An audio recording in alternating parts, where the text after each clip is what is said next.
जब फाइलों से भरे 127 ट्रक लेकर सेबी ऑफिस पहुंचा था सहारा। जानिए क्या है सहारा से भी विवाद और क्यों निवेशकों को उनका पैसा नहीं मिल पा रहा है। सहारा से भी विवाद फिर से सुर्खियों में है दोस्तों। इसके साथ ही उन लोगों के जख्म फिर से हरे हो गए हैं जिन्होंने सहारा ग्रुप की कंपनियों में अपनी जीवन की कमाई का पैसा लगाया था, लेकिन रिटर्न में उन्हें कुछ नहीं मिला। गुरुवार को मध्य प्रदेश के दतिया से एक पुलिस टीम सहारा समूह के अध्यक्ष सुब्रत राय और निदेशक मंडल के सदस्य के खिलाफ गैर जमानती वारंट लेकर लखनऊ पहुंची। यह वारंट साल 2020 में दर्ज हुई एक एफआईआर से जुड़ा हुआ है। दतिया पुलिस को 14 से ऐसी शिकायतें मिली थी जिनमें कहा गया था कि कंपनी उनका पैसा नहीं लौटा रही। देश में ऐसे कई लोग हैं जिनका पैसा ना तो सहारा और ना सेबी ने वापस लौटाया। जिनका मोटा पैसा फंसा हुआ है वे तो कोर्ट कचहरी के चक्कर लगाकर अपना पैसा पाने में लगे हुए हैं, लेकिन जिनकी आर्थिक स्थिति मजबूत नहीं है दोस्तों, वे पूरी तरह भगवान भरोसे बैठे हुए हैं। तो आइए जानते हैं आखिर यह सहारा विवाद कैसे शुरू हुआ था। सहारा इंडिया की शुरुआत साल 1978 में हुई थी। सहारा स्कैम मुख्य रूप से सहारा ग्रुप की दो कंपनियों Sahara India real estate corporation limited यानी SIRCL और Sahara housing investment corporation limited यानी SHICL से जुड़ा है। बात 30 दिसंबर 2009 की है। सहारा ग्रुप की एक कंपनी सहारा प्राइम सिटी ने अपनी IPO के लिए सेबी में आवेदन दाखिल किया था।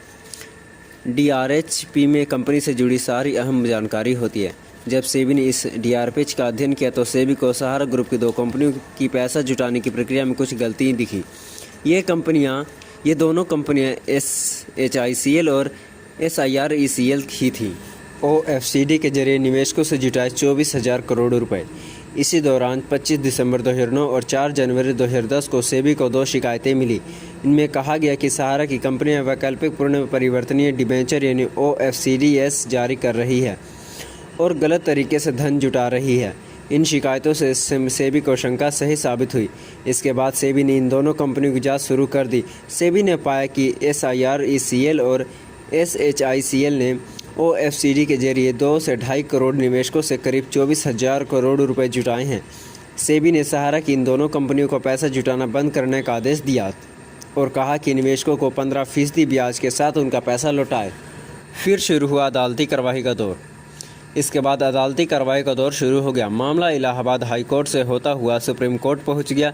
ऐसे भी संभावना जताई गई कि सहारा ग्रुप द्वारा काले धन को छुपाने के लिए बड़े स्तर पर मनी लॉन्ड्रिंग की गई। सुप्रीम कोर्ट ने जब फंड के सोर्स के बारे में सबूत मांगे तो सुप्रीम कोर्ट को संतुष्ट करने में विफल रहा सहारा यानी सुब्रत राय। इसी तरह कानून के शिकंजे में आया सहारा ग्रुप। समय के साथ सुप्रीम कोर्ट और सेबी दोनों ही इस मामले को मनी लॉन्ड्रिंग की तरह लेने लगे। उन्होंने सहारा इंडिया के बैंक अकाउंट और संपत्ति को फ्रीज करना शुरू कर दिया। 26 जनवरी 2014 को सहारा ग्रुप के चेयरमैन सुप्रीम कोर्ट के आदेश पर गिरफ्तार हुए। नवंबर 2017 में ईडी ने सहारा ग्रुप पर मनी लॉन्ड्रिंग का मामला चार्ज किया। इस तरह सहारा ग्रुप पर पूरी तरह कानून के शिकंजे में आ गए दोस्तों इसके बाद हम लोग बात करेंगे सहारा ने अब तक सेबी को जमा कराए सिर्फ 15,503 करोड़ रुपए। सहारा ने सेबी को पहले किस्त 5,120 करोड़ रुपए ही जमा कराई थी। रिपोर्ट्स के अनुसार सहारा समूह की कंपनियों Sahara India real estate corporation एवं सहारा हाउसिंग इन्वेस्टमेंट कॉरपोरेशन एवं उनके प्रवर्तकों एवं निर्देशकों ने सेबी को कुल 15,485 करोड़ रुपए ही जमा कराए हैं। हाल ही में वित्त राज्य मंत्री पंकज चौधरी ने संसद में कहा था Sahara India real estate corporation limited SIRECL ने 232 लाख निवेशकों से 19,400 करोड़ रुपए और Sahara housing investment corporation limited से SHICL ने 75 लाख निवेशकों से 6,380 करोड़ रुपए जुटाए थे। सुप्रीम कोर्ट के 31 अगस्त 2012 के बाद आदेश के अनुसार SIRECL और SHICL ने निवेशकों से जुटाई गई 25,781 करोड़ रुपये की मूल्य राशि के मुकाबले 31 दिसंबर 2021 तक सेबी सहारा रिफंड खाते में 15,503 करोड़ रुपए ही अभी तक जमा किए हैं दोस्तों। अब हम लोग बात करेंगे आगे। सरकार ने संसद में जानकारी दी कि सेबी सहारा इंडिया के निवेशकों को अब तक केवल 131 करोड़ रुपए ही लौटा पाया था। वित्त राज्य मंत्री ने बताया कि सेबी को कुल 81 करोड़ रुपए ही कुल मूल्य राशि के रूप में 53,642 ओरिजिनल बॉन्ड सर्टिफिकेट या पासबुक बुक से जुड़े 19,644 आवेदन प्राप्त हुए हैं। इनमें से सेबी ने 48,326 ओरिजिनल बॉन्ड सर्टिफिकेट या पासबुक वाले 17,526 योग्य बॉन्ड धारकों को 138 करोड़ रुपए ही राशि रिफंड की है। अब हम बात करते हैं, सबसे बड़ा सवाल है दोस्तों आज की दुनिया में, सेबी क्यों नहीं लौटा पा रही लोगों का पैसा। सेबी द्वारा निवेशकों को उनका पैसा नहीं लौटा पाने के पीछे दलील दी जा रही है कि दस्तावेजों और रिकॉर्डों में निवेशकों का डाटा ट्रेस नहीं हो पा रहा है।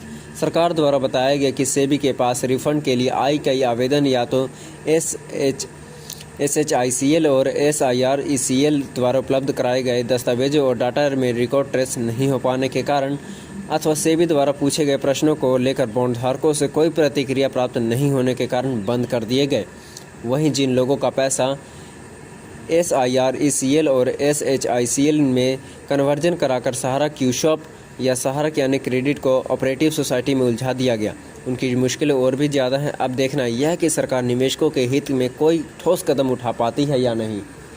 फ्रेंड्स, मैंने सहारा इंडिया परिवार से संबंधित कई महत्वपूर्ण जानकारी और पूरा का पूरा इतिहास आपके सामने रखने की कोशिश की। दोस्तों, ये वीडियो आपको कैसे लगी कमेंट के सेक्शन में जरूर बताइए। वीडियो को लाइक करके चैनल को सब्सक्राइब करके वीडियो को शेयर अपने नेटवर्क में जरूर कर दीजिए। मैं समझूंगा कि मेरे मेहनत का फल मुझे मिल चुका है। चलिए मिलते हैं नेक्स्ट वीडियो में, तब तक good bye and take care. दोस्तों, अगर आप सहारा इंडिया संबंधित नई जानकारी सबसे पहले प्राप्त करना चाहते हैं तो आप हमारे डिस्क्रिप्शन में ग्रुप का लिंक दिए, आप ग्रुप को ज्वाइन कर सकते हैं। धन्यवाद। मिलते हैं नेक्स्ट वीडियो में, तब तक good bye and take care दोस्तों।